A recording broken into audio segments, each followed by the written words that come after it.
My name is Geoffrey Delicatecharacter. Uncontrolled Desires. Greg was now in a mild coma, and the doctor wasn't aware of when he might come out of it. The coma was now deep, and Greg was experiencing something that was so unreal that he couldn't quite make out. He was asleep, but he had woke up in his dream, and he was on a golf course. A pretty golf course, and he was hearing a voice from far away. He couldn't make it out. It was very blurry, and he began to walk towards the voice until a ball came rolling up to him. It said 18th hole on it, and he walked to the 18th hole, and when he got there, a woman approached him. "What do you think you are doing, Greg?" she said to him. "Do I know you?" he said. "Knowing me is not the point. Here the point is that you are messing up your life. You are destroying yourself. It's not just the drugs, it's how you are living your life, boy," she said. "Why do you care what I do with my life? Who are you, anyway?" he asked. "I care because you are the future as well as your children are," she was saying. "How did you know I have children?" he asked her. "Greg, I know everything about you, and you could be so much better off if you just believe in yourself. I also know that you have lost someone very special to you, and you believe that it was your fault that you lost her," she was saying. "Wait!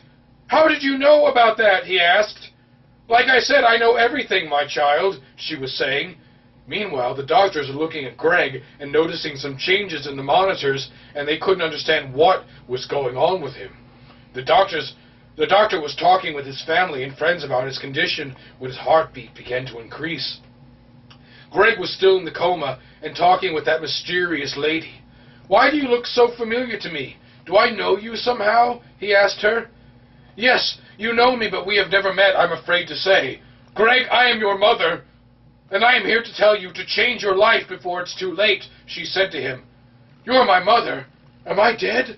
What's going on here?" he was asking.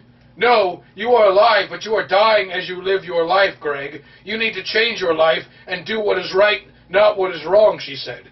"How do I do that when all I know is bad and no good for me?" he said.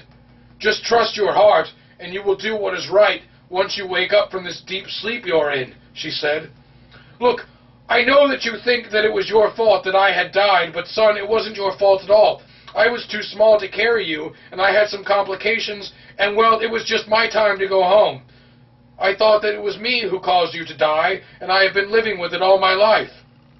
I know you have, and now it's time for you to let it go. Stop blaming yourself, and be happy, Greg. Thank you, Mom, for talking with me. I think I'll wake up now and start my new life," he said to her. "Yes, as I need to go now as well.